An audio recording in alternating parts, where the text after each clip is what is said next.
Bom dia a todos.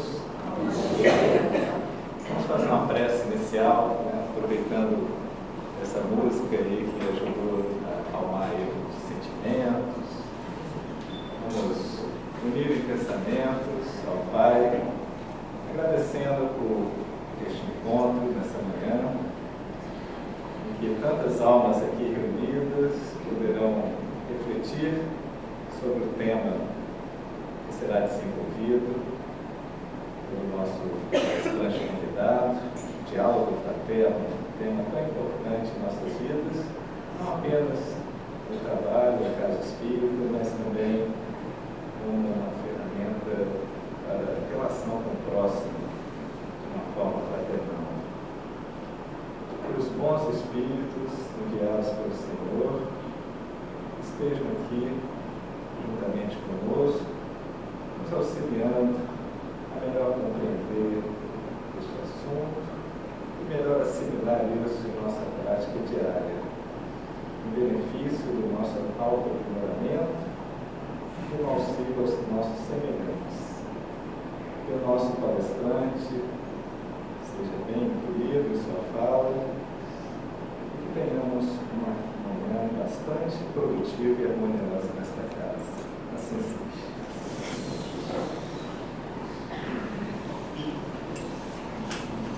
Bom dia, meus amigos. Muito feliz de vê-lo na nossa casa no domingo de manhã, não é um momento de atividades semanais habitual, né?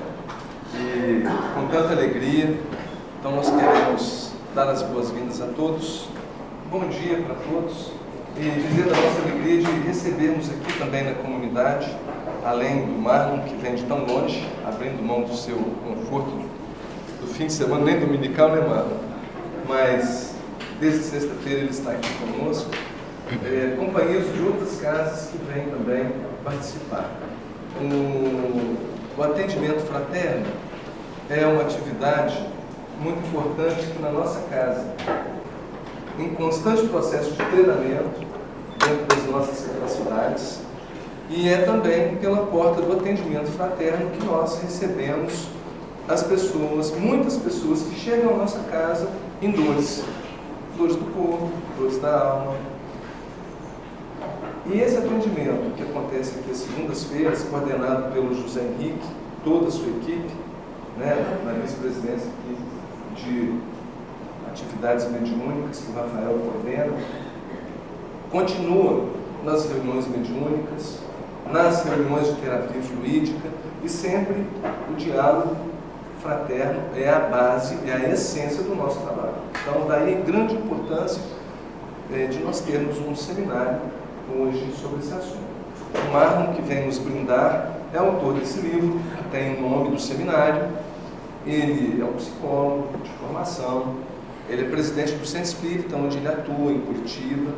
O Marlon é um estudioso da obra da Joana de Ângeles, participa do grupo de estudos da obra da Joana de Ângeles, com alguns companheiros de outras cidades do Brasil, do Rio Grande do Sul, de Salvador, produziram algumas obras que vale a pena nós vermos. Então, Espelhos da Alma, Refletindo a Alma, um estudo da obra da Joana de Ângeles, e Cultivando Emoções, o cultivo das emoções. Esses livros estarão disponíveis lá na frente, depois o Marlon vai autografar para quem desejar.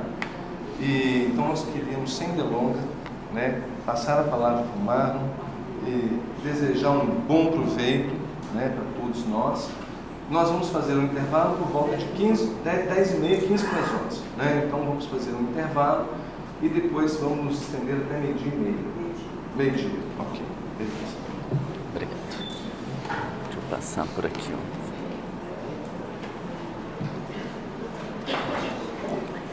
Bom dia a todos. Também queria expressar a minha alegria de estarmos aqui reunidos para refletir, como os nossos amigos falaram, sobre uma tarefa tão importante. Nós não esperávamos um grupo tão grande de pessoas assim. Então eu vou pôr aqui para vocês o que eu pretendia trabalhar, mas talvez a gente já deu uma mexida no que pretendia trabalhar. Porque a proposta do trabalho de diálogo fraterno, a gente vai discutindo os casos e a partir dos casos vai se construindo toda uma teoria. Agora, num grupo grande como esse, eu estou pensando como que a gente vai conduzir e que talvez possa ser proveitoso para todos e que certamente a gente não vai conseguir ficar se detendo nos casos para discutir a elaboração de cada caso. Quantos aqui fazem atendimento fraterno? Levanta o braço para eu ver. Daí quem não faz, mas pretende fazer. E o resto?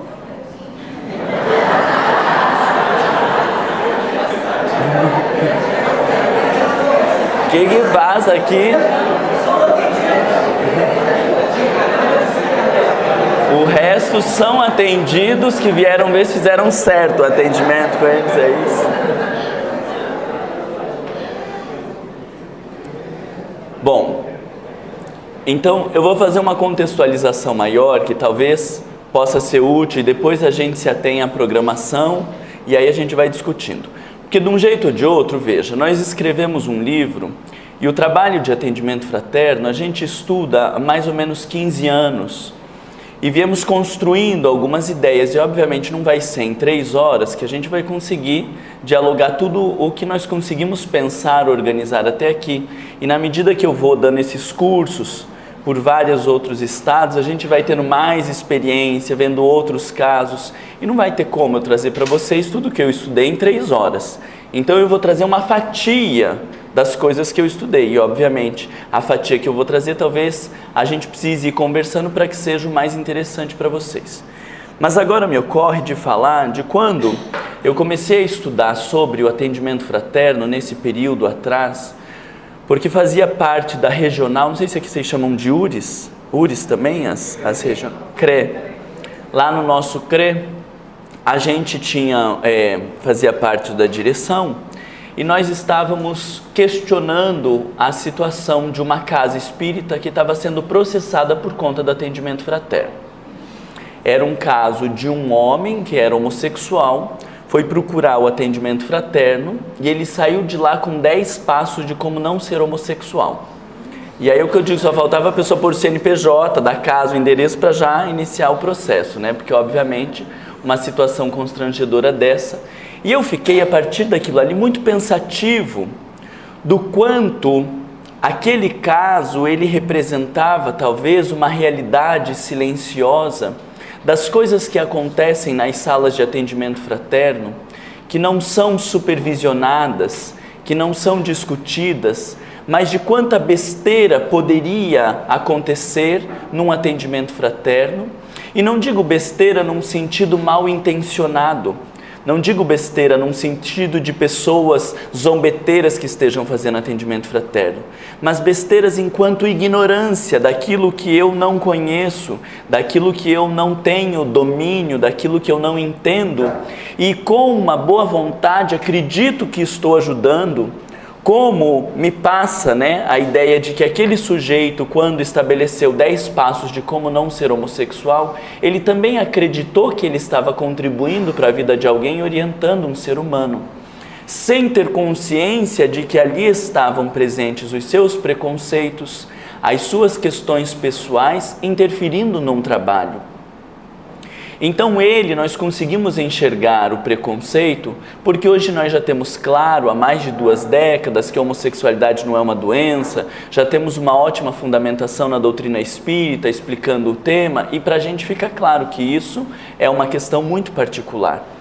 Mas quantas outras questões nossas particulares estão presentes no atendimento, na nossa forma de interpretar, na forma de conduzir o diálogo, e que muitas vezes nós nem percebemos quão isso está impregnando o conteúdo doutrinário e influenciando nas nossas colocações ou na busca que nós fazemos pelos conteúdos para apresentar às pessoas que vêm ao atendimento fraterno. E a partir disso nós começamos então a pensar se não existiria a possibilidade de organizarmos alguma ideia ou alguma forma de treinamento, alguma forma de qualificação que não desse espaço, ou pelo menos não desse tanto espaço para os conteúdos pessoais estarem presentes no atendimento fraterno.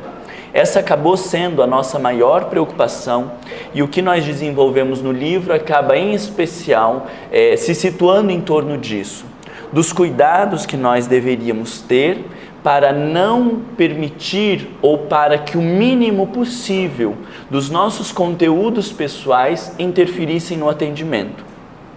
É inevitável que isso se faça presente.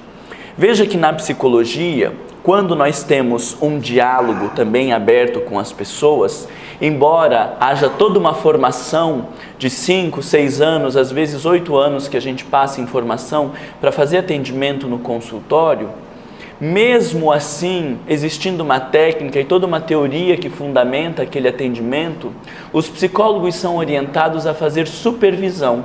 O que quer dizer supervisão?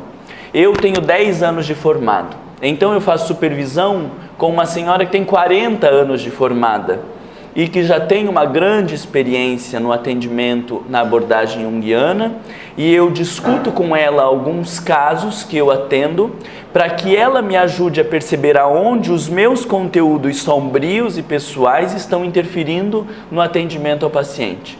Não é no sentido de saber quem que é o paciente, orientar o diagnóstico, o caso, porque chega uma hora que essas coisas ficam claras, mas é no sentido de perceber como a estrutura da minha personalidade reflete na estrutura daquela personalidade e como aquele sujeito toca nos meus conteúdos e eu reverbero isso de maneira pessoal, transferindo para o sujeito os meus problemas ou as coisas que eu não tenho consciente. E isso a gente faz para o resto da vida. Aí eu fico pensando, meu Pai do céu, se na psicologia que a gente estuda há tanto tempo, que existe uma técnica, que existe uma teoria que fundamenta o nosso atendimento, a gente ainda precisa fazer isso, o que será que acontece no atendimento fraterno? Nós não temos como fazer supervisão no atendimento fraterno, de ficar discutindo casos com as pessoas, não teríamos nem pessoas na casa espírita para ter condição de dar uma supervisão. Daí a gente vai querer elitizar, dizer que tem que ser um psicólogo, um psiquiatra, alguma coisa assim. Isso é um horror, não temos como fazer supervisão. A única coisa nesse sentido que nós já temos certeza que é menos arriscado é de fazermos sempre atendimento em dupla. Porque em dupla nós temos uma outra pessoa que não está ali no sentido de supervisionar, mas que está ali no sentido de um compartilhamento, de um outro olhar. Porque quando eu faço o atendimento sozinho, não há com quem trocar ideias, não há com quem questionar, não há com quem construir uma análise crítica sobre aquele atendimento. Eu vou sempre achar que o meu atendimento é maravilhoso, porque eu estou apresentando ali o meu olhar e o meu ponto de vista. Então a ideia de fazermos atendimento em dupla, e não sempre com a mesma dupla, mas regularmente estarmos trocando estas duplas, é uma forma de nós garantirmos este olhar um tanto mais crítico a respeito do atendimento fraterno na casa. Além disso também, outro recurso que se torna importante nesse sentido de preocupação com as questões éticas do atendimento é de regularmente nós fazermos discussão de casos. Na nossa casa, nós fazemos 2 tipos de estudos. Um que é de casos e outro que é de temas. Por exemplo, em uma determinada situação, como acredito que em todas as casas espíritas, as pessoas começaram a se questionar em relação à homossexualidade. Qual que é o posicionamento da doutrina espírita em relação à homossexualidade? Nós temos muita coisa escrita, mas muito poucas pessoas estudaram as principais referências. Tem muita coisa escrita, mas tem muita besteira escrita também. Então nós fizemos um estudo de temas, dividimos livros entre as pessoas, cada um vai ler 2 ou 3 livros, capítulos, e daí nós nos reunimos, em 1 hora tentamos fazer uma síntese. Fulano leu isso e aquilo, Beltrano leu aquilo e entendeu isso, e aí nós reunimos essas pessoas e vamos fazer uma síntese daquele tema. E a partir disso nós vamos ter clareza de qual é o posicionamento da doutrina espírita sobre a questão da homossexualidade. Surgiu a questão da transexualidade no mesmo estudo. Aí a gente também não teve como estudar. Não temos praticamente referência sobre transexualidade. Mas o que eu estou mostrando para vocês é que cada tema que vai surgindo, a gente vai estudando em conjunto, buscando diferentes referências. Nós tínhamos na nossa casa umas 2 ou 3 pessoas com uma certa dificuldade com o tema divórcio. Na hora que aparecia, a gente discutindo os casos, via que a coisa estava um pouquinho complicada ou entroncada. Porque vê, a gente vai discutir o caso e a partir do caso a gente vai perceber o posicionamento das pessoas, quem tem facilidade de lidar com aquele tema, esclarecimento, orientação ou não, e aí nós vamos elegendo os temas.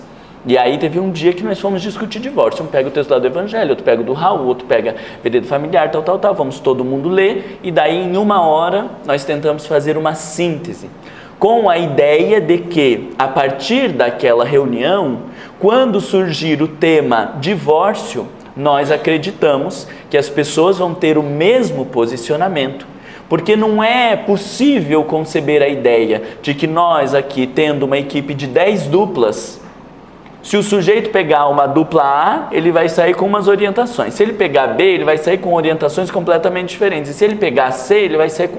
Não é concebível, porque todos nós estamos na casa espírita para representar e levar o conteúdo doutrinário para o sujeito. Então ele não poderia derivar ou ele não poderia depender de que dupla que cai.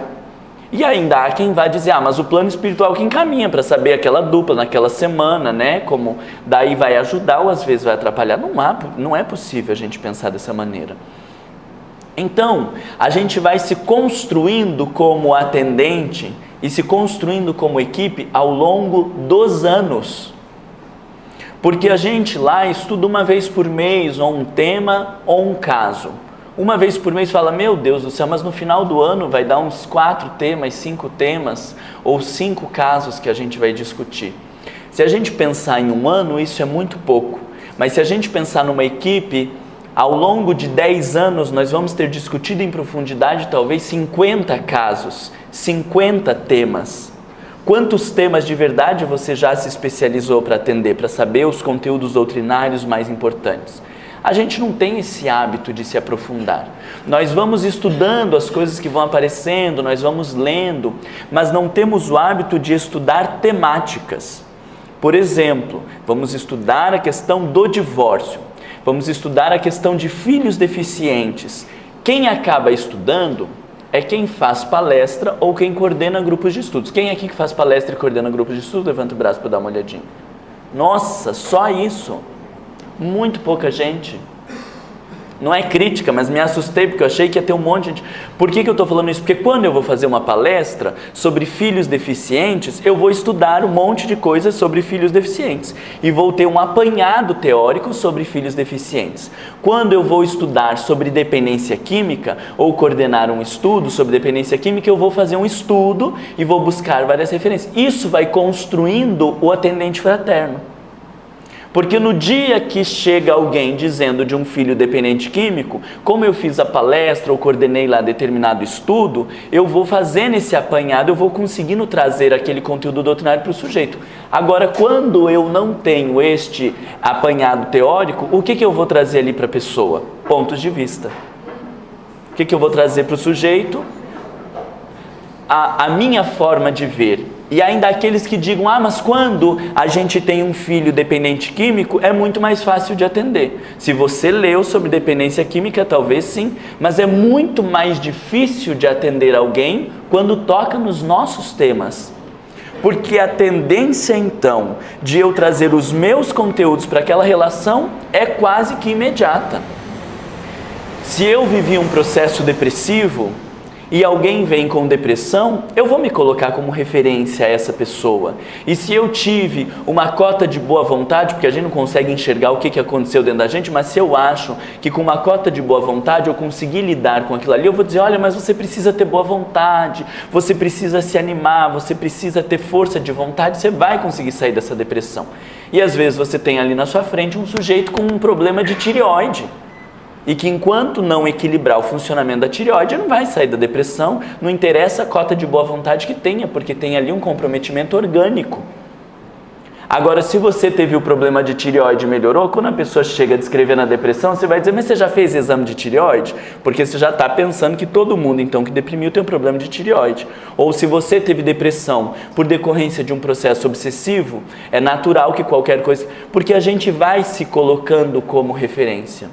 Então é muito mais difícil ainda quando tocam nas questões pertinentes à nossa vida, porque a tendência é da gente querer fazer um comparativo e nunca, em absoluto, um quadro vai ser igual ao outro. Nós temos diagnósticos na psiquiatria, e o diagnóstico pode ser o mesmo, do CID-F 45.9, e o outro é 45.9 também, o outro 45.9, 42.3, mas o sujeito, a sua problemática, o que leva aquilo ali nunca vai ser a mesma.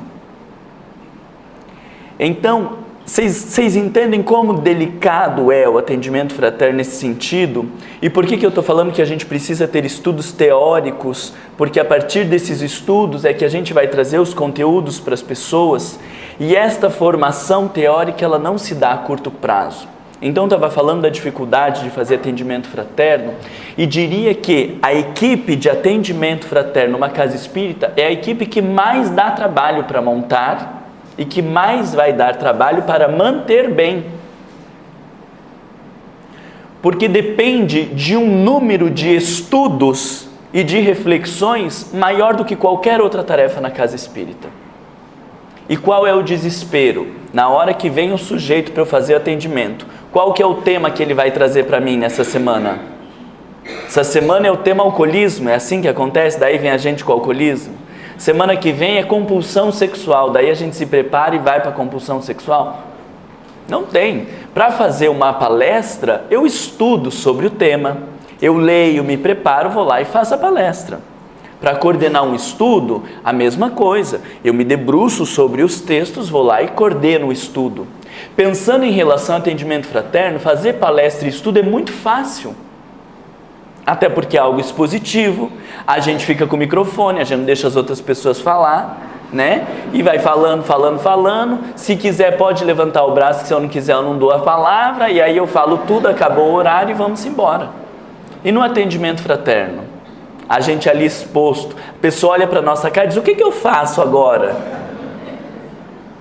E daí a gente tem medo de dizer não sei, né? Porque não sei parece que daí a gente se sente fraco, frágil, equivocado. Aí a gente tem medo de dizer não sei, aí a gente começa a falar um monte de besteira, daquilo que de fato a gente não sabe, de um tema que a gente não tem a menor noção. Vocês imaginem, quando eu comecei a fazer atendimento fraterno, que alguns podem olhar e dizer, mas ele é psicólogo, tá? Mas eu comecei a fazer palestra com 12 anos de idade.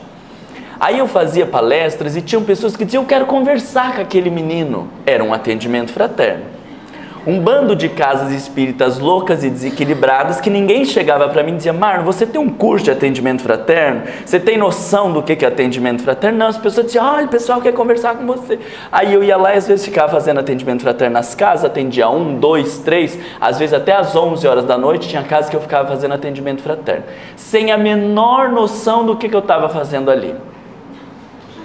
Aí teve um dia, inúmeras besteiras que fui fazendo, estou falando isso porque é inevitável, na medida que a gente vai estudando, que a gente vai descobrindo todas as besteiras que a gente fez. E Freud estruturou toda a sua teoria da psicanálise em cima dos erros que ele cometeu. E ele deixa isso muito claro, que toda a teoria foi construída a partir dos erros que ele cometeu, porque ele foi descobrindo, por aqui não dá certo, isso aqui a gente deve fazer. E aí ele foi construindo a teoria, que hoje é importantíssima para a nossa compreensão da psique. Então, o problema não é errar, eu digo assim, né? O problema é a gente persistir no erro, ou errar por ignorância, que sabe que devia de estar lendo, estudando e não está fazendo. Daí o plano espiritual também não colabora, né?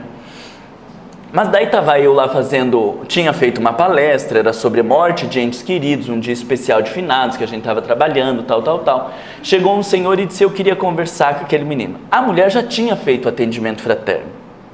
E ela falou, olha, Marlon, morreu o filho dele, assim, mas ele insistiu que queria conversar com você. Eu falei, então tá bom, né? Eu sempre fui muito exibido, né? Se quer conversar é porque me ama, porque me adora, porque eu sou uma pessoa maravilhosa. Então queria conversar com todo mundo.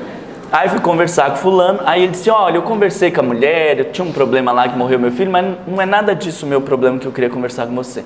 Eu tenho compulsão sexual. Aí a gente faz cara de samambaia, né?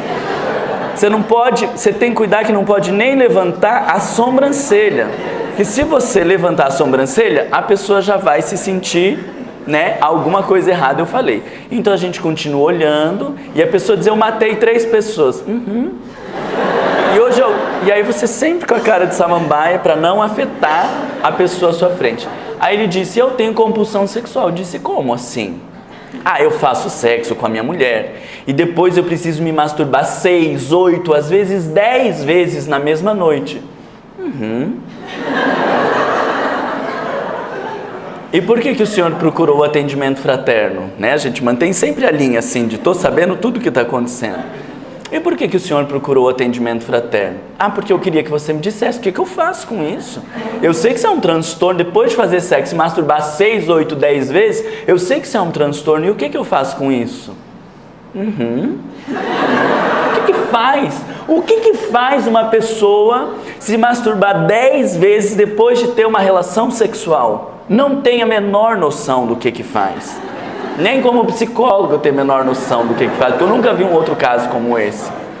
E chega lá para atendimento fraterno. Não dá para a gente dizer, olha, só um pouquinho, eu vou fazer uma pesquisa sobre a questão da compulsão sexual, daqui um mês o senhor retorna, que eu vou discutir o caso com as pessoas. Não tem, você está ali na frente daquele sujeito, você não conseguiu se preparar para aquele tema, você não sabia que viria aquele tema, e você vai ter que falar alguma coisa. E aí o que a gente faz então?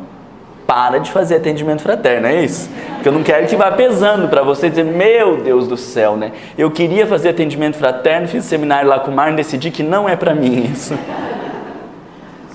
De jeito nenhum, tá? Vocês não sejam tomados por isso, é arrogância. Que você está querendo ser especialista, está querendo ser o máximo para daí começar a fazer atendimento fraterno. Isso é arrogância, passa por um atendimento fraterno primeiro, vai estudar e vai trabalhar. Mas então eu estou falando para vocês que nunca nós vamos estar prontos para o atendimento fraterno. Porque sempre vão aparecer temas que a gente não tem conhecimento, sempre vão aparecer questões que a gente não refletiu, casos complexos, situações difíceis, e a gente nunca vai ficar pronto para o atendimento fraterno. Mas nós precisamos estar nessa busca constante pela formação que a gente chama de formação continuada. Um coordenador de grupos de estudo, ele pode aprender um pouco da técnica, ele pode atender sobre o processo de aprendizagem do adulto, e ele vai estar estudando, e a coisa vai de maneira mais simples. Mas no atendimento fraterno, em geral, nós estamos falando dos casos complexos. As pessoas chegam precisando de uma orientação específica, numa situação única, que é este encontro entre estas pessoas, com algo que não vai se repetir. Nós estamos falando, talvez, de um dos aspectos mais delicados da estrutura da casa espírita. Vocês concordam comigo?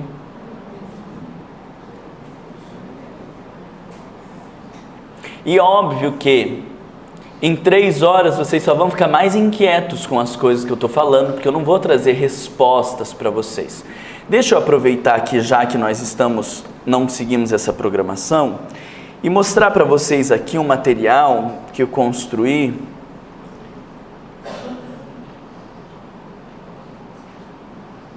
Ou antes, então, no livro Diálogo Fraterno, esse está fechado, tem um aberto, presta aí o seu.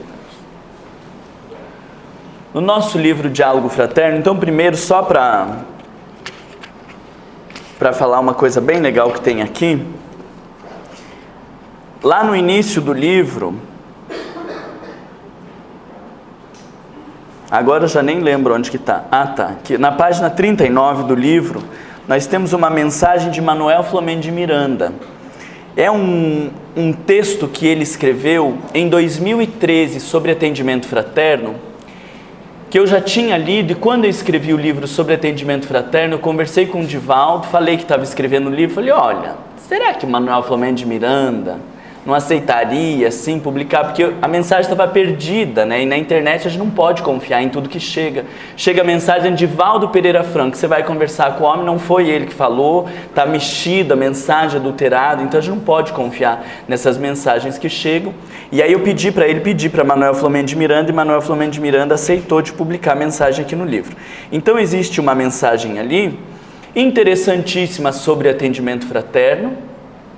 E aí já aproveito para fazer um parênteses dentro do colchete que eu estou fazendo para chegar, daqui a pouco eu já esqueço aonde que eu queria chegar, mas dentro dessa mensagem, Manuel Flamengo tem uma das questões que é bem importante de deixar claro, que Manuel Flamengo de Miranda, em algum momento, ele fala sobre a não indicação terapêutica E depois ele fala da indicação, fiquei um tanto confuso, pedi de volta para Divaldo orientar, falei, a gente vai falar da mensagem. Antes de dizer, Manuel Filomeno de Miranda queria dizer isso, e a gente ficar falando besteira a respeito dele, eu pedi para que de fato o próprio Manuel Filomeno de Miranda esclarecesse isso. E aí o que ele esclareceu, a Divaldo que me repassou, é que nós sempre vamos orientar a terapêutica.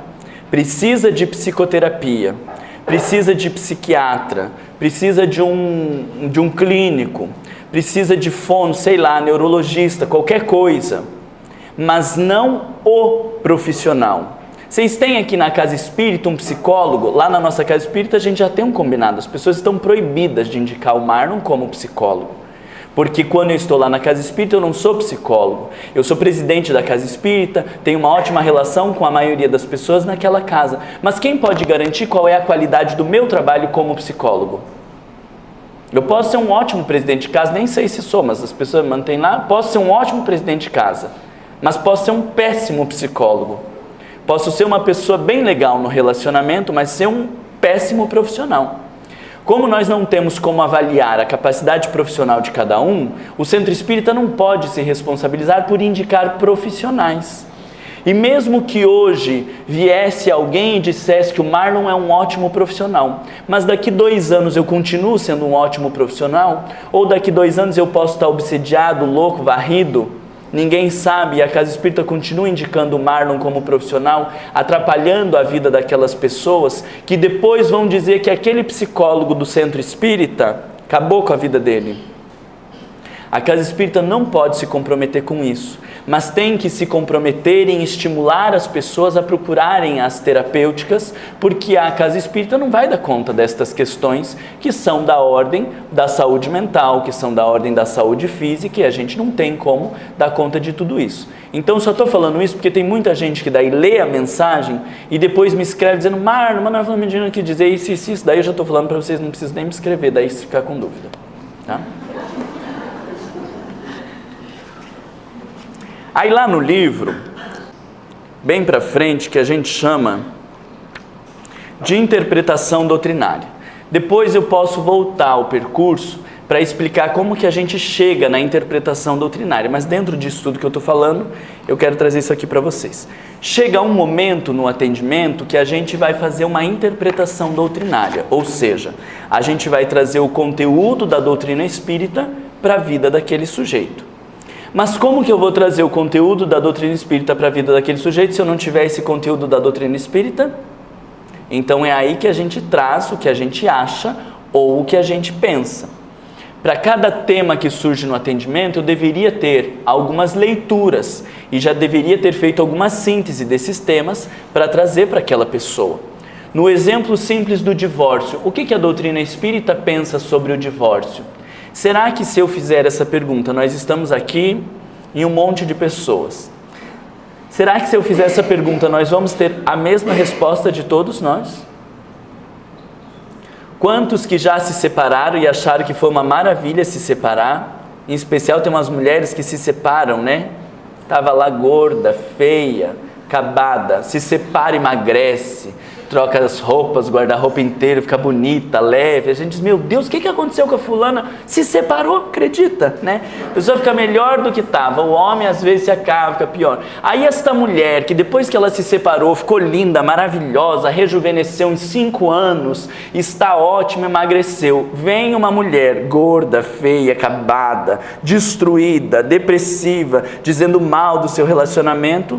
Não tem uma tendênciazinha ali de dizer, meu bem, né? Pensa bem nessa coisa da separação, que a gente fica tão bem depois separa, uma leveza, e inevitavelmente na fala do sujeito vai estar impregnado disso. A doutrina espírita fala que a gente pode se separar sim, quando as almas já estão separadas, a gente tem mais é que se separar, viver a nossa vida, e aí eu estou estimulando a pessoa a se separar, sem entender que todos os distúrbios que estão por conta daquela pessoa, não tem a ver com o marido, tem a ver com as mágoas, com os ressentimentos, com o vazio existencial, porque ela se adulterou ao longo do tempo e não tenha nada a ver necessariamente com o casamento.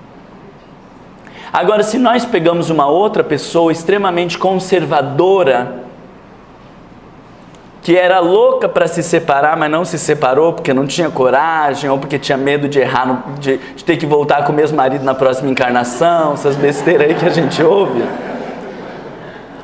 E ela leu lá em Martins Peralva, se eu não me engano é Martins Peralva, que tem aquele livro Estudando o Evangelho, não, Estudando a Mediunidade, no Estudando a Mediunidade, ele faz uma colocação lá que nós usamos muito na doutrina espírita dos tipos de casamento, vocês já devem ter ouvido. Os casamentos acidentais, os casamentos de provas e expiações, os casamentos de missão, tal.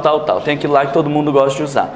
Aí você fala, mas veja bem, nós na grande maioria estamos nos casamentos de provas e expiações. E aí você está dando a entender que a mulher tem que ficar, porque aquele marido é uma prova, que ela precisa suportar essa prova, e se ela suportar com dignidade, ela vai ser alçada aos céus, porque é o que muitos maridos ou esposas pensam, e a gente diz, se eu suportar essa, eu vou direto para o céu, porque eu estou dando conta desse caso.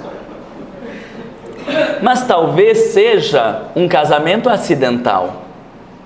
Talvez a escolha tenha partido de um interesse imediatista, porque ela nem queria muito aquele cara, mas era o que todo mundo queria, era o mais bonito da faculdade, daí ele deu mole, daí foram se enrolando, e ela não vai contar para você que ela engravidou antes de terem casado, e por isso que eles casaram. E aí nós estamos falando de um casamento acidental, com pessoas que estão guardando mágoas e ressentimentos, e que muito melhor era se tivessem separado, do que continuarem juntos num equívoco que já começou há 10 anos atrás.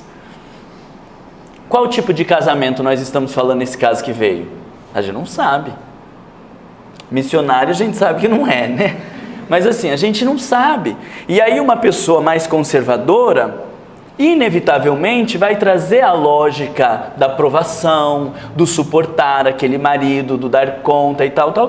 E a outra mais liberal, ela inevitavelmente vai trazer essa ideia de livre-arbítrio, de que nós devemos buscar o melhor para nós, de que a gente precisa aprender a se amar. Vocês estão entendendo a dificuldade? Que mesmo se atendo a conteúdos puramente doutrinários, que partezinha da doutrina que eu vou buscar para este sujeito ou para aquele sujeito ainda vai ser influenciado pelos nossos próprios preconceitos.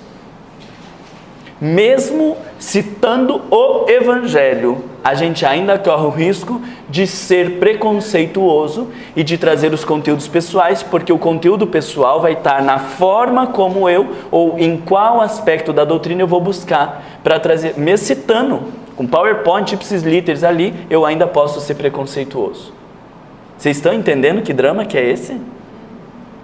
Você está pensando, vocês sentiram que pesou o ambiente, né? Eu acho que vocês estão pensando, meu Deus do céu, será que aquele caso orientei certo então? O que será que eu fiz, né? Aí, queria dizer para vocês que aqui nesse item interpretação doutrinária, nós fizemos alguns escritos a respeito de O Livro dos Espíritos, está na página 195, e do Evangelho segundo o Espiritismo, na página 200. Em qual sentido? Todo mundo que faz atendimento fraterno precisa ser um expert em Evangelho e Livro dos Espíritos. Precisa ser um expert. Sabe como os evangélicos que falam, João, não sei o que, capítulo 4, aí ele já abre a Bíblia, já sabe até o que está falando lá, porque a gente tem nem noção do que está falando, que se Marco viveu com Jesus, não viveu com Jesus, se Jô é João, se é Jó, se está no Novo Testamento, no Velho, o que é, Hebreus é no Novo ou no Velho Testamento, porque Hebreu é aquele povo antigo, está no Novo, no Velho, a gente não tem nem noção, né, do Evangelho. E a gente deveria conseguir transitar pelo Novo Testamento, e deveríamos conseguir transitar pelo Evangelho segundo o Espiritismo e pelo Livro dos Espíritos, como muitos evangélicos transitam pela Bíblia toda, porque essas são as nossas referências, né? Então, independente disso, para facilitar um pouco a vida de vocês, eu fiz um apanhado de quais aspectos no Livro dos Espíritos são mais presentes no atendimento fraterno. Quais aspectos, por exemplo, no capítulo 4 do Livro dos Espíritos, deixa eu ver que parte que é, na segunda parte, No capítulo 4, das questões 197 a 199, nós temos as orientações para os pais que perderam seus filhos em tenra idade. E nas questões 203 a 214, são as respostas às dúvidas frequentes de pais que veem diferenças tão marcantes na personalidade dos filhos. Porque na hora que vem um pai dizendo que perdeu um filho em tenra idade, eu preciso me lembrar que lá no Livro dos Espíritos há 3 questões oportunas sobre isso, para que eu traga esta orientação para o sujeito sobre a morte, sobre as mortes prematuras. Vocês estão entendendo a ideia da coisa? E na hora que alguém diz, meu Deus, mas eu tenho filhos tão diferentes um do outro, porque um só me dá orgulho, o outro só me dá desgosto, já entrou na droga, já fez isso e aquilo, aí você precisa ter a presença de dizer, meu bem, mas isso Allan Kardec perguntou aos espíritos, e veja que coisa interessante. E aí você vai mostrar ali as questões do 200 não sei quanto, 203 a 214, de como os espíritos nos explicam a diferença entre os filhos, porque o corpo se herda do corpo, mas o espírito não se herda do espírito, e que são almas de experiências milenares e por isso trazem características diferentes para o desenvolvimento intelecto-moral, que é o objetivo de estarmos reencarnados. Se eu não tiver conhecimento destas questões, se eu não tiver noção de onde elas se encontram, o que eu vou falar? Ponto de vista. O que eu vou trazer ali para a pessoa? Achismo. E o fulano não veio para a casa espírita para ouvir pontos de vista ou achismos. Ele veio para a casa espírita para ouvir a doutrina espírita, porque esta organização e todas as casas espíritas no Brasil e no mundo se estabelecem em cima de uma orientação de que o nosso objetivo é promover e divulgar a doutrina espírita. A gente não vai ficar falando de budismo aqui dentro. Por que a gente não vai ficar falando de budismo? Porque o budismo tem lugar no budismo. Eu posso adorar o budismo, eu posso ler sobre budismo, eu posso fazer meditação, porque eu aprendi num curso budista, mas aqui na Casa Espírita nós estudamos e divulgamos a doutrina espírita. Então, esta instituição se organiza para a divulgação e a promoção da doutrina espírita. Então, eu, como atendente fraterno, lá na porta de entrada, eu estou ali para apresentar a doutrina espírita para as pessoas. Mas se eu não tiver essa clareza dos textos e dos percursos, eu não tenho o que apresentar para as pessoas. Diga. Em relação a essa questão que você falou do divórcio, que você pode usar diferentes argumentos, quer dizer, de qualquer forma a pessoa está se baseando na doutrina. Então, só que ela pode trazer, e assim, e são realmente 2 possibilidades. A pessoa pode ser mais feliz se separando ou não, né? Então, e aí? E aí, depois nós vamos voltar nisso, porque daí eu vou construir a ideia para chegar nisso, de que para chegar no tema doutrinário, a gente tem que fazer uma construção. Não é o atendente que elege o tema, é divórcio, então vamos falar de divórcio, aí eu lasco o que tem na minha cabeça sobre divórcio. Isso é uma escolha arbitrária de qual é o tema doutrinário. E aí a gente vai trazer orientações doutrinárias adequadas para uma situação inadequada. Então a gente precisa fazer uma construção com o sujeito, até que o sujeito estabeleça qual é o tema doutrinário dele. Tá, isso, vamos ver, a gente vai ter tempo para fazer isso, porque isso é muito importante na dimensão da técnica, tá? Mas é que eu me perdi na hora de apresentar tudo isso e estou trazendo para vocês o conteúdo doutrinário. Então, ali no livro, por que eu falei do livro? Porque ali nós temos as principais referências no Livro dos Espíritos e no Evangelho.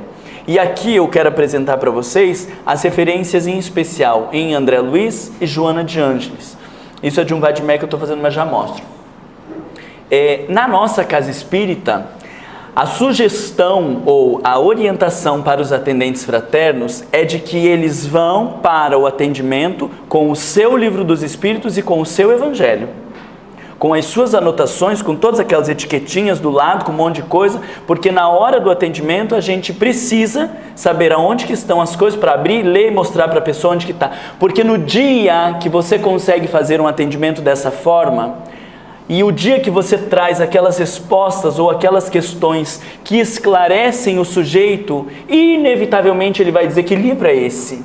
E aí ele vai querer se debruçar sobre a doutrina e vai entender que ali estão as respostas para a sua vida. Por que nós não precisamos ficar passando por atendimento fraterno com cada conflito que temos? Ou Talvez muitos de nós, ou alguns de nós, né? Porque talvez tenha um monte de gente que precisasse, mas não vai por orgulho. Mas estou dizendo, quando não precisa, é por quê? Porque a gente lê o Evangelho, porque a gente lê o Livro dos Espíritos e porque a gente tira dali as referências para a nossa vida. Ou pelo menos deveríamos fazer isso. Num dia em que eu me percebo mais irritado, agressivo, que eu falo, meu Deus, as pessoas já falaram que eu estou com um pavio curto, eu preciso ir lá no Evangelho e ler o item a cólera. E aí eu vou lá ler, e o Evangelho no Lar, eu digo que as pessoas gostam de abrir aleatório, porque a gente lê lá em André Luiz, que o plano espiritual intui tal. Às vezes dá certo. Mas olha que ajuda que tem que ter, né? Mais garantido é a gente ver aonde que a coisa está desandando, e na hora que eu vou fazer a minha leitura, eu vou lá no Evangelho, no item que eu sei que está desandando, para ler.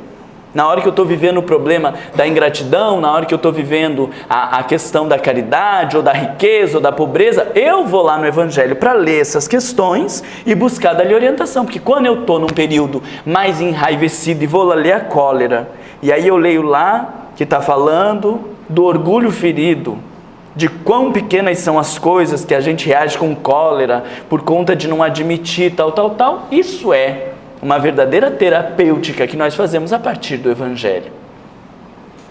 Então nós vamos buscar e nós temos as respostas ali.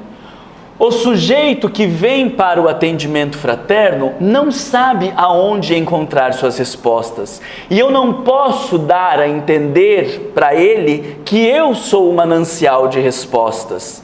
Eu preciso mostrar para ele da onde eu também tiro as respostas para a minha vida. Por isso, a orientação é de que a gente leve o Evangelho, o Livro dos Espíritos, e na hora nós lemos ali com a pessoa as respostas. E eu vou contar um caso que foi inusitado para vocês.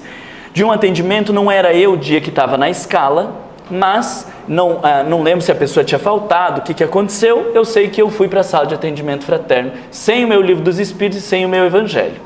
Aí a moça estava falando de uma situação muito delicada, ela já se via num processo depressivo, pensando em morrer, porque ela tinha passado por uma separação.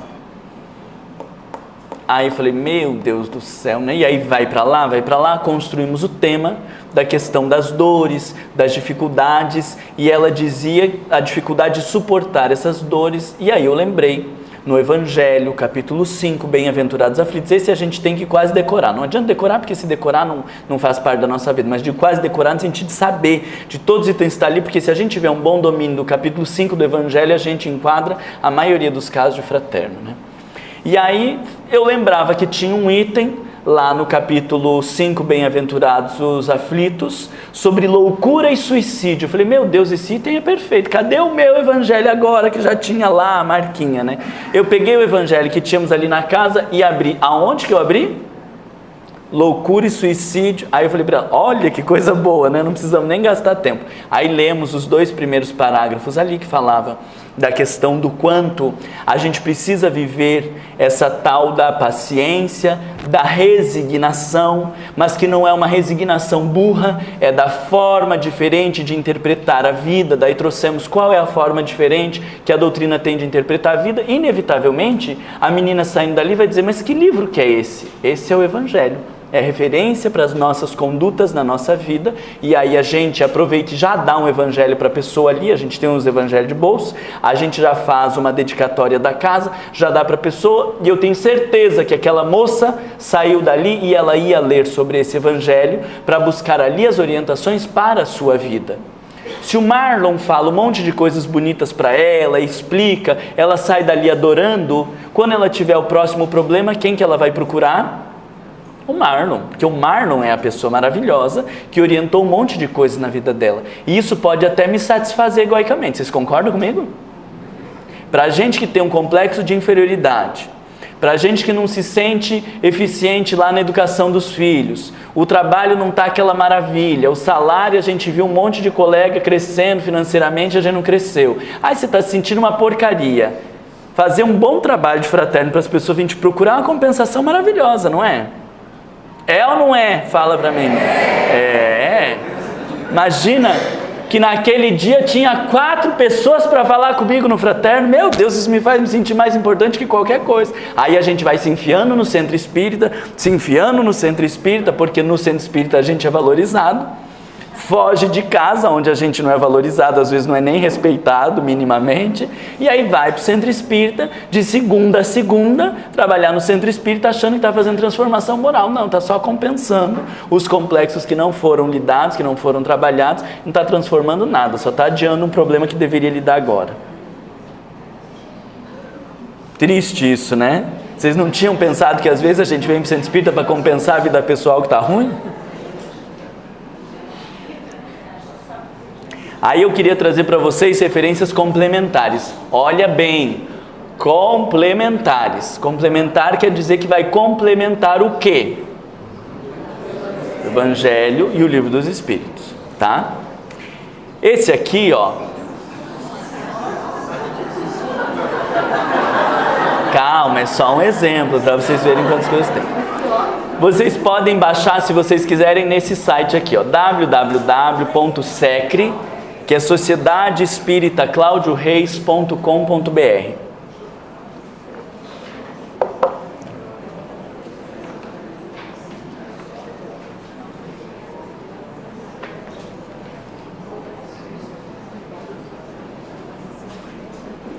Ó, só para você ter uma noção, assim, ó. Veja lá o primeiro item sobre aborto. O do aborto ainda está ali, o Livro dos Espíritos, mas muitos itens não está o Livro dos Espíritos e nem o Evangelho, porque nós já fizemos as observações lá no livro, tá?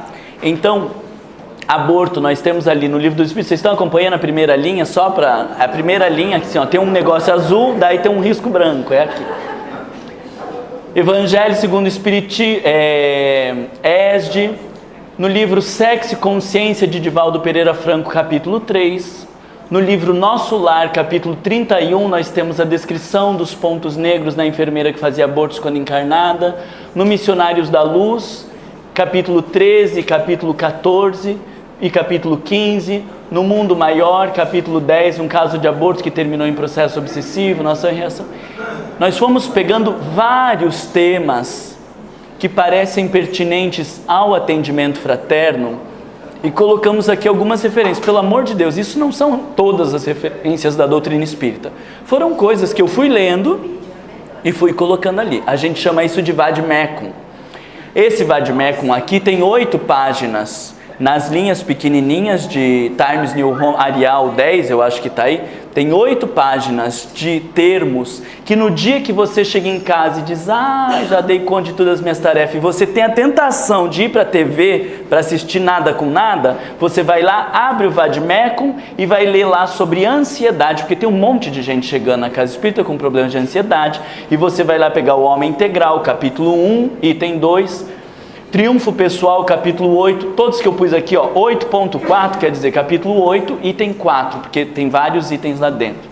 Daí depois que você já leu tudo isso e pensou em assistir o Faustão, o Silvio Santos, nem sei se o Silvio Santos está vivo ainda, mas esses programas do SBT, da Globo, aí você lembra que tem o capítulo do Conflitos Existenciais, capítulo 8, para você ler sobre ansiedade. Depois você vai para Uso Diário de Raul Teixeira, capítulo 17. Depois você vai para Momentos de Felicidade, capítulo 11. Depois você vai para Transtornos Mentais, uma leitura espírita de Sueli Caldas Schubert, capítulo 2.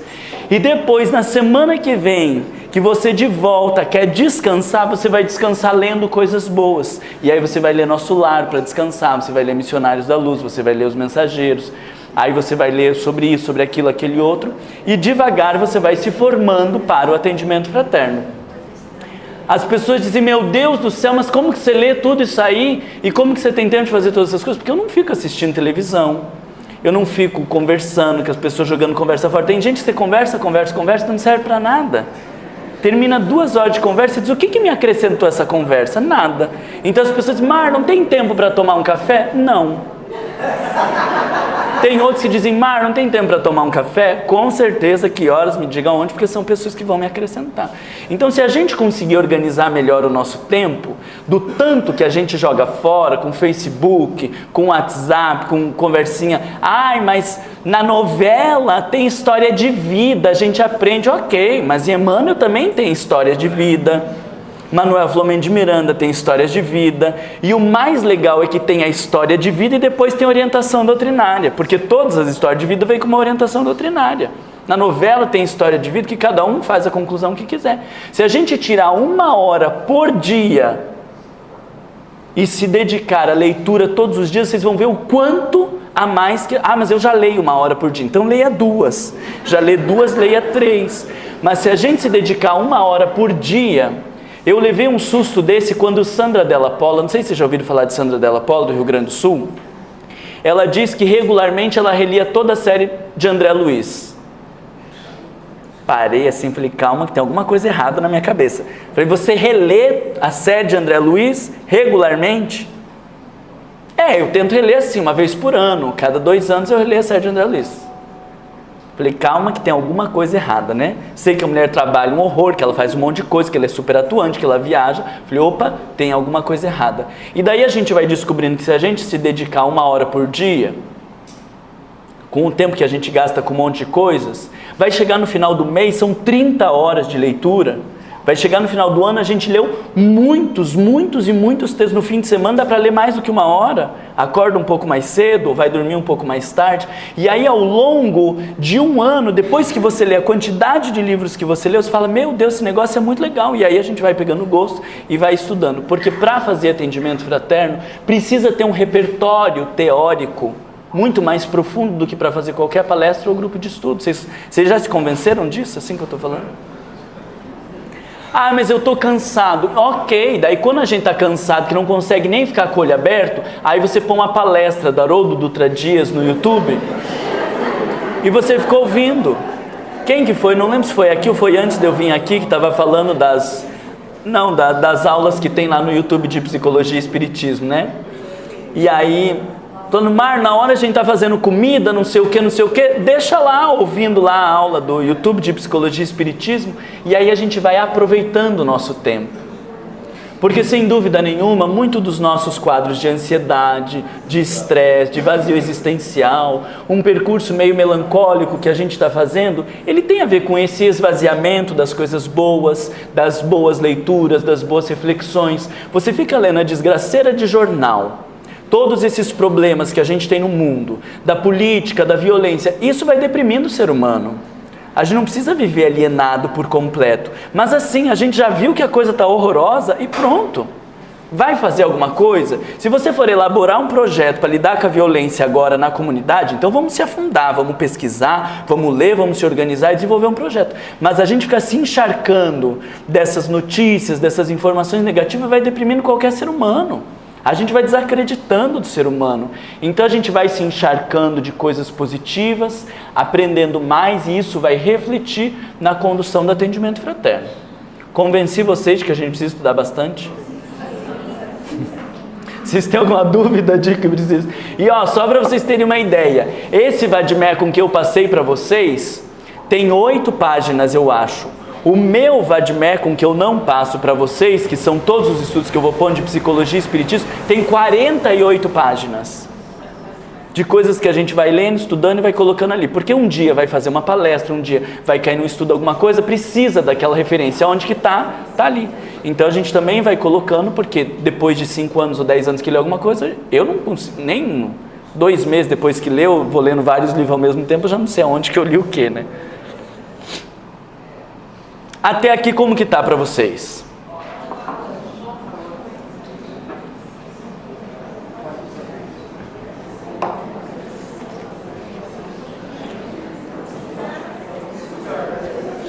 Vocês têm alguma questão? Já que nós abandonamos ali o percurso? Nada? Estão pensando que precisava ler mais? Joana de Ângeles. Quem aqui tem leituras de Joana de Ângeles? Leu pelo menos 3 livros de Joana de Ângeles? Que coisa boa! Muito bom. Por que eu digo de Joana de Ângeles? Porque ela faz uma leitura emocional do ser humano, né? Tem muitos textos que você vai ler sobre alcoolismo. Estou estudando agora que vamos fazer o seminário sobre alcoolismo. Aí você lê um monte de texto, senta o cacete no alcoolista, ou fica naquele discurso vazio, o alcoolista é um doente, e é doente, mas doente como? O que está acontecendo dentro do sujeito? que ele precisa?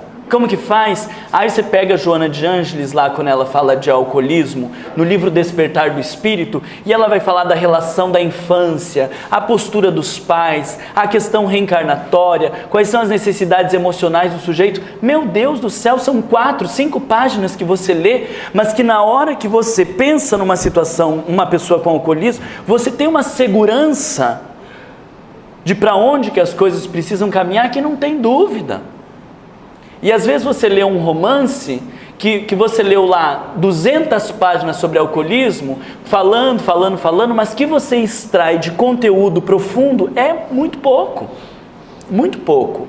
Então vale a pena se debruçar sobre esses textos. Eu falo porque aqui as minhas principais referências são de Joana de Ângeles, porque eu acabo estudando muito Joana de Ângeles. As principais referências são de Joana de Ângeles. André Luiz tem muitos casos, muitas questões super oportunas, super interessantes e com muitos esclarecimentos, porque vocês vejam que quem traz esclarecimento não é André Luiz, porque André Luiz, em relação a Joana de Ângeles, não é um espírito elevado. André Luiz é o melhor que a gente, obviamente, aqui do Terra a Terra, mas a última reencarnação, viveu perturbações e tal, não difere muito. Mas ele traz ali a fala de espíritos muito elevados, de ministros, de criaturas que estão muito acima dele e que são as pessoas que trazem as orientações, que trazem os esclarecimentos. Então André Luiz, embora não seja um espírito tão elevado como Joana de Ângeles, ou Manuel Flamengo de Miranda, que também, né, teve o seu percurso terreno muito próximo da gente aqui, mas eles são porta-vozes de espíritos muito elevados, que trazem elucidações e esclarecimentos que a gente vai passar ainda muito tempo da ciência materialista e não vai chegar a essas conclusões. A análise que Joana de Ângeles faz da ansiedade, por exemplo, no livro Conflitos Existenciais, vocês não vão encontrar em qualquer texto materialista. A reflexão do que é a ansiedade no sentido do funcionamento da alma e de por que ela surge, esta explicação que está ali em talvez 10 páginas, vocês não vão encontrar em nenhum compêndio de psiquiatria uma explicação tão profunda do funcionamento da alma como ela traz. Porque além de ser um espírito que trabalhou ao tempo de Jesus, né? A gente nem sabia o que era Jesus quando estava na Terra, alguns mais perturbados estavam lá contra, né? Ela já estava a favor de Jesus há 2000 anos. Além de tudo isso, depois com a reencarnação que teve no México, considerada a maior poetisa da língua hispânica, tinha domínio de inúmeras ciências, inclusive da medicina. Depois de tudo isso, antes de começar a escrever a série psicológica, Divaldo Pereira Franco diz que ela passou 50 anos no plano espiritual, estudando psicologia, psiquiatria e psicanálise para nos trazer. E 50 anos não é como a gente, né? Cuida de um filho e lê um parágrafo. Atende outra coisa, a louça e lê um parágrafo. Não é isso, né? 50 anos no plano espiritual é estudo de verdade, né? Vocês imaginem que ela passou 50 anos estudando psiquiatria, psicanálise e psicologia para trazer essas obras para a gente. Aí o pessoal lê e diz, ai, Joana escreve muito difícil. Não, ela não escreve difícil. Escrever difícil é assim, eu poderia trazer uma frase simples e eu dificulto a frase para fazer o leitor se sentir burro. Isso é escrever difícil. Joana de Ângeles escreve ao nível da sua cultura e do seu intelecto. Nós é que somos, desculpa o termo pejorativo, burros, mas nós é que temos um desenvolvimento intelectual precário, um vocabulário limitado e que não conseguimos estar à altura do que ela oferece. Porque quando eu digo que ela escreve difícil, o que a gente vai ficar esperando? Que ela escreva mais fácil, né? Agora, quando eu entendo que eu não estou à altura da profundidade teórica que ela escreve, o que eu vou fazer? Eu vou estudar. E estudar Joana de Ângeles não é só estudar, pegar dicionário do lado, né? Estudar Joana de Ângeles é estudar filosofia, é estudar medicina, é estudar psicologia, né? E agora, lá em Curitiba, nós temos o grupo de estudo de coordenadores de estudo de Joana de Ângeles. Então, os coordenadores de estudo coordenam os estudos e nós fazemos um grupo só para quem coordena estudos. E já passamos 3 anos estudando psicologia, agora a gente começou a estudar filosofia. Trouxemos lá o reitor da Universidade Positivo para falar de Nietzsche, para a gente entender o que é Nietzsche, o que é niilismo, o que é esse negócio todo. Depois já trouxemos um outro especialista para falar de Sócrates e Platão, para entender o que é Platão, aonde que entra Sócrates, aonde que entra Platão e tudo mais, porque na medida que a gente vai estudando isso, estoicismo, hedonismo, essas coisas todas, aí você consegue ler Joana de Ângeles e falar, entendi um pouquinho melhor, né? E eu tenho livros de Joana de Ângeles que depois já fizemos o estudo, por exemplo, a autodescobrimento. Nós já fizemos o estudo algumas vezes lá na nossa casa desse livro, de estudar de ponta a ponta. Aí a última vez que eu fui pegar, que eu ia fazer uma palestra sobre autodescobrimento, fui lá pegar alguma coisa no livro, olhei eu vou anotando do lado assim, as sínteses que eu vou fazendo, né? Aí eu anotei e falei, meu Deus, como que eu consegui concluir isso aqui? Porque depois que o entendimento que eu tinha, eu vi que aquela conclusão não tinha nada a ver com o que ela estava falando. E eu falei, gente, que medo, porque se agora eu estou lendo, que eu fiz uma conclusão que não tinha nada a ver, depois de ler 15 anos de Joana de Ângeles, é muito provável que agora eu também esteja fazendo uma síntese, que daqui 10 anos eu vou olhar e dizer, não tinha nada a ver, porque nós temos mais recursos, e assim vai, porque é um livro, é um nível muito acima do qual nós estamos acostumados.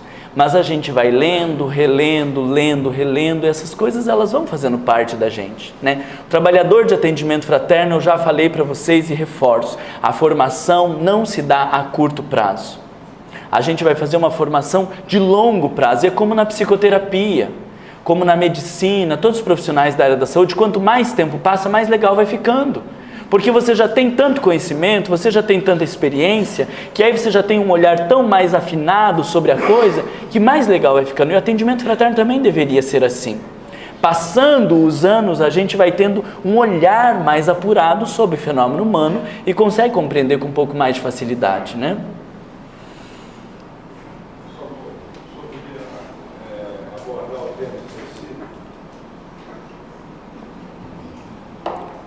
A gente pode ficar até as 4 da tarde aqui? Ele pediu para abordar o tema do suicídio. E hoje o tema do suicídio é o que mais me interessa, o que eu mais gosto, o que mais estudo. O tema do suicídio, assim como para os profissionais da saúde mental, no atendimento fraterno, é o que mais dá medo de lidar. Isso para todos os profissionais, e para a gente no atendimento fraterno não ia ser diferente, em especial se a pessoa declara que ela está pensando em se matar, porque uma pessoa que na nossa frente diz que ela vai se matar, a gente não pode deixar ela sair da casa espírita, porque isso é uma responsabilidade moral. Teve uma vez na nossa casa um senhor que ele entrou na casa espírita e disse assim para o atendente fraterno, eu nem sei por que eu entrei aqui, eu estava indo para me matar, e daí quando eu vi eu estava aqui dentro. E aí o atendente precisou atender, fez um atendimento fantástico, foi uma coisa extraordinária, e realmente a pessoa saiu dali com um padrão vibratório diferente, uma situação completamente diferente, e que foi agora um sujeito que diz que vai se matar, a gente nem poderia deixá-lo sair da casa espírita, né? Então uma situação muito grave, delicada. Mas a gente precisa estudar muito sobre o suicídio, porque Allan Kardec, ele já nos explicou que não é ameaçando em relação aos sofrimentos do plano espiritual que a pessoa vai deixar de pensar no suicídio. O que Allan Kardec nos traz no Livro dos Espíritos, deixa eu ver se eu acho aqui, o que ele nos traz no Livro dos Espíritos é justamente a ideia de que o suicídio é um ato estúpido, essa é a palavra que ele usa, um ato estúpido, porque se o sujeito vive uma dor da alma, e se a alma continua viva, então, ele matando o corpo físico, ele não vai conseguir eliminar as dores que são da alma. Queria ver se eu achava aqui, mas não está. Aqui, ó, suicídio, aqui já deve ter.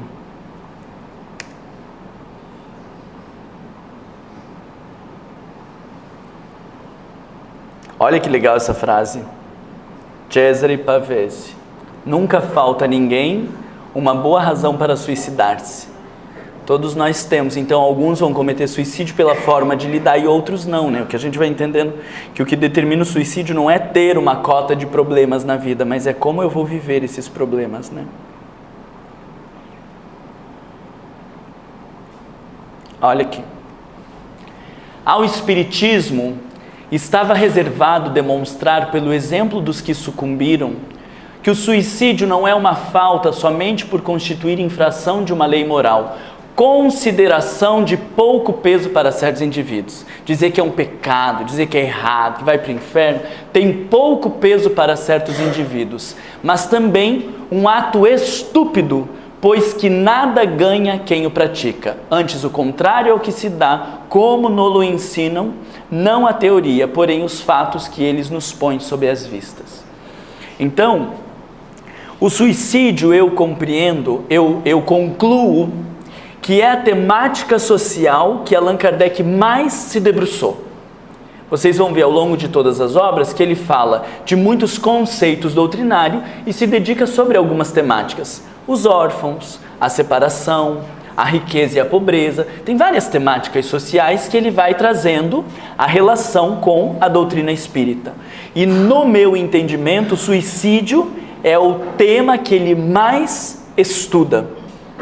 Na Revista Espírita, todos os anos há uma publicação sobre suicídio.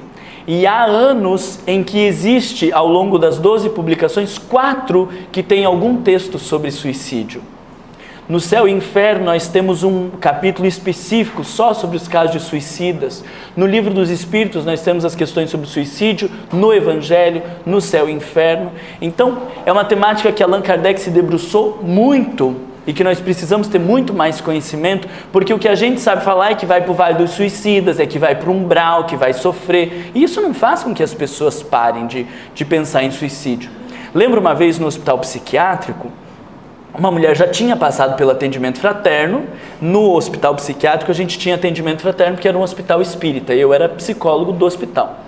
E aí a paciente veio me dizer, ela disse assim, olha, já me falaram esse negócio de que vai para o inferno, que não sei o que eu vou viver dores horrorosas, mas eu te dou certeza de que nenhuma dor que eu vá viver depois que eu me matar é maior do que a dor que eu estou vivendo agora. Daí você fala o que para uma pessoa dessa? Eu sei que a dor que ela está vivendo agora vai ser menor do que a dor que ela vai viver depois que ela cometer suicídio, porque vai continuar tudo, ela está matando o corpo, a dor da alma vai continuar, além de todo o arrependimento e de todo o constrangimento de ter tirado a própria vida. Mas isso adianta você falar para uma pessoa e ela vai parar de pensar no suicídio? Não. Então a gente vai aprendendo que o suicídio tem um sentido na vida do sujeito. Os indivíduos que buscam suicídio, eles têm um desejo de mudança. Eles não querem continuar vivendo a vida que vivem. Tá gravando, né? Eu vou pensar bem na frase, como que eu vou colocar. Mas às vezes pensar em suicídio é mais saudável do que levar uma vida medíocre, como às vezes nós vivemos. Porque às vezes a vida está uma porcaria, o casamento está um horror, o trabalho está um horror e a gente continua vivendo empurrando com a barriga. O sujeito que pensa no suicídio, ele está desejando uma mudança. A questão é que ele acredita que vai encontrar a mudança eliminando o corpo físico.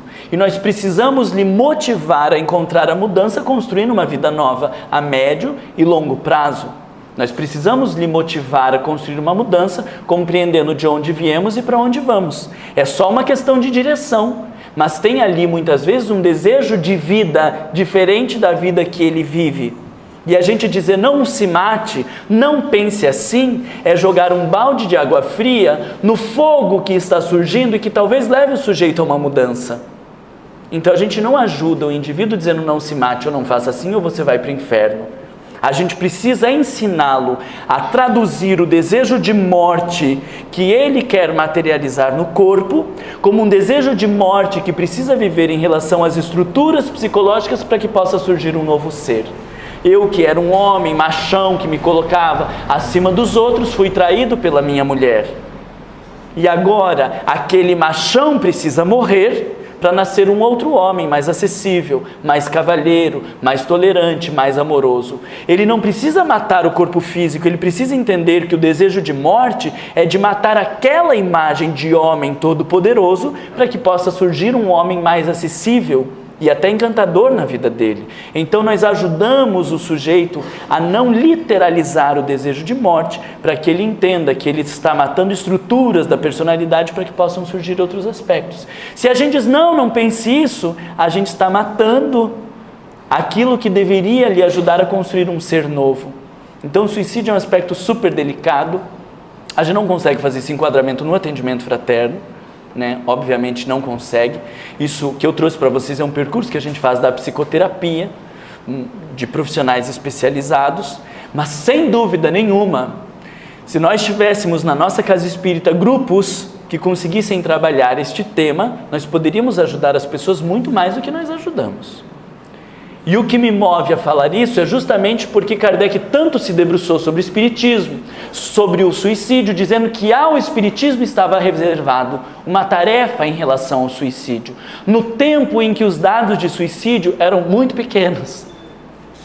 Hoje em dia, nós temos dados horrorosos, em especial em relação ao Brasil. Em números absolutos dos principais maiores países, nós somos o 8º país em número de suicídio.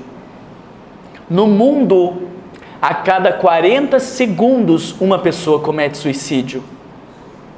E para cada suicídio efetivado, nós temos 20 pessoas que tentam suicídio estatisticamente. Então, por estatística, nós poderíamos dizer que a cada 2 segundos uma pessoa tenta suicídio no mundo. No Brasil, a cada 45 minutos uma pessoa comete suicídio. Então, do tempo que nós começamos, que já passou quase 1h30, vocês imaginem que nós temos aí pelo menos 3 pessoas que cometeram suicídio. Só que como as estatísticas não aparecem, como os dados não aparecem, porque se alguém cometer suicídio aqui próximo, a gente não vai ter notícia no jornal. A gente só vai ficar sabendo porque alguém comentou. Vocês não veem noticiário de alguém que cometeu suicídio, salvo raras exceções. Porque existe uma orientação da Organização Mundial de Saúde em relação ao suicídio, um documento que foi escrito, não lembro se foi em 2012, numa convenção que aconteceu em Genebra, e eles fizeram um documento de orientação para as mídias, para os meios de comunicação, porque existe um chamado efeito Werther, ou um efeito imitativo, que se nós soubermos, se nós divulgarmos que uma pessoa se jogou do prédio mais alto de Vitória, é muito provável que no próximo mês várias outras pessoas tentem cometer suicídio da mesma maneira. Porque para quem cometeu suicídio, para quem ficou, que tem a ideação suicida e vê alguém que cometeu suicídio, ele vê aquele que conseguiu cometer suicídio como um vitorioso. Ele conseguiu. E isso me estimula a tentar também. E daí por conta disso nós não temos a divulgação de como acontecem os casos de suicídio. Mas eles estão acontecendo muito próximos de nós e nós não sabemos. E aí ficamos com a sensação que isso não faz parte da nossa sociedade. Mas quando eles aparecem no atendimento fraterno, quando eles aparecem nos consultórios de psicologia e de psiquiatria, a gente vê que está muito presente, muito mais do que a gente imagina. A gente lá tem 3 estruturas, que é recepção, atendimento inicial e atendimento fraterno. Porque muita gente não chega no atendimento fraterno, às vezes, vem na doutrinária, tem um problema, mas nem sabe que existe o atendimento fraterno, ou lê lá atendimento fraterno, não sabe o que é isso, se tem que pagar, se não tem que pagar, se é uma junta que vai fazer a avaliação do meu caso, o que é. Então a pessoa nem sabe, não solicita. A gente faz o que a gente chama de atendimento inicial, que é reunir todas as pessoas que vêm pela primeira vez naquele dia, para ouvir o que elas estão procurando e explicar o que a casa pode oferecer. E dali alguns vão para o atendimento fraterno. Porque se chega uma pessoa na porta, né? Aí diz, fulano, quem que é o... Aí perguntei para ele, ele disse que morava aqui perto. Daí eu convidei para entrar. Tá, mas morava aqui perto. Quanto tempo que mora aqui perto? 8 meses. Por que que em 8 meses não veio antes? Morava aqui perto semana passada e veio uma coisa, fazia parte de uma casa espírita. Mas o que aconteceu na vida desse sujeito nestes 8 meses que fez com que ele viesse procurar a casa espírita agora? Ninguém vai dizer lá na recepção, estava pensando em me matar e daí vim nessa casa espírita. Ele vai dizer num espaço reservado, de acolhimento, de cuidado, né? Então, a gente precisa, na recepção, fazer a triagem das pessoas que são novas, para que a gente possa encaminhar algum aspecto da casa que possa fazer esse tipo de avaliação. Porque na recepção, a gente vai apenas acolher as pessoas e triar quem são os novos de quem não são os novos, para saber como encaminhar as pessoas para o atendimento inicial. Mas se não tem ninguém, muita gente vem para a casa espírita, senta, ouve a palestra e vai embora do mesmo jeito, e às vezes precisava de um atendimento, precisava de uma orientação e nós não pudemos oferecer. E eu acho isso uma grande responsabilidade da nossa parte. Ah, mas o fulano não falou nada. Mas responsabilidade nossa é perguntar.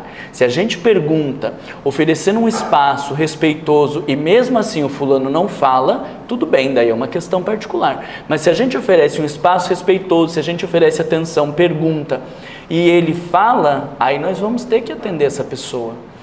Então eu não tenho dúvida de que a gente deveria ter muito mais atendimentos do que a gente tem na casa espírita, se a gente fosse ouvir as pessoas e saber por que elas procuraram a casa espírita e oferecer orientações específicas. Mas pensa você, que você está com dúvidas, questionamentos, e você procura uma instituição por conta disso. Quão bom seria ser bem acolhido por essa instituição, ser ouvido e atendido nas suas dúvidas e nas suas questões. A pessoa veio para a casa espírita por algum motivo. Ela tem perguntas, ela tem questões, ela tem dores. Ninguém veio porque estava passando centro espírita, acho que eu vou frequentar esse negócio. Ninguém faz isso, gente. Ela vem por algumas questões.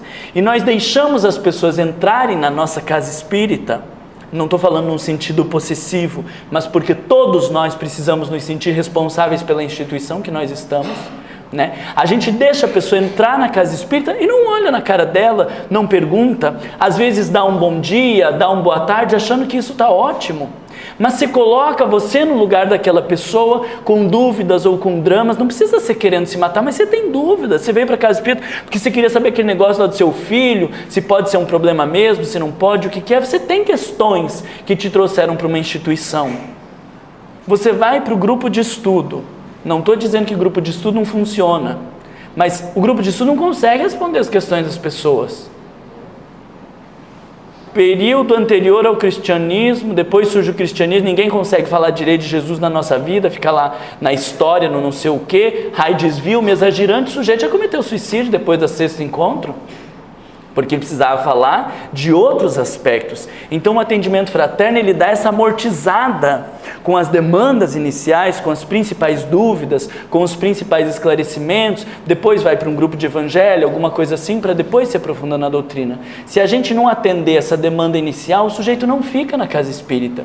E se nós fizermos estatísticas de quantos nos procuram e de quantos permanecem na casa, a gente vai ficar horrorizado. Porque é um número absurdo de pessoas que procuram a nossa instituição e não permanecem. Absurdo. Mas por que não permanecem? André Luiz diz que o sujeito que veio 3, 4 semanas, ele já está super disposto a ficar. E essas primeiras 3 semanas, elas vão depender de como a gente vai tratá-lo, de como a gente vai abordar, do que a gente vai oferecer. Às vezes a casa espírita tem vários recursos e ninguém falou para ele de quais são os recursos que a casa espírita tem. Ah, grupos de estudo. Tá, mas o que é grupo de estudo? Eu já fugi da faculdade porque não dei conta da faculdade, vou vir para um grupo de estudo, tem que trazer caderno, tem que anotar, vai ser aula, sentado um atrás do outro, tem prova, eu tenho pavor de prova. O que é um grupo de estudo? Como que funcionam os grupos de estudo? O que é o atendimento fraterno? Como que funciona? A gente precisa encantar o sujeito em relação à casa espírita para que ele queira ficar. Vocês concordam comigo? Não é ludibriar, mas encantar, porque é maravilhoso o que a gente tem para oferecer. A gente só precisa mostrar para ele tudo isso que a gente tem para oferecer, né? Você tinha uma questão?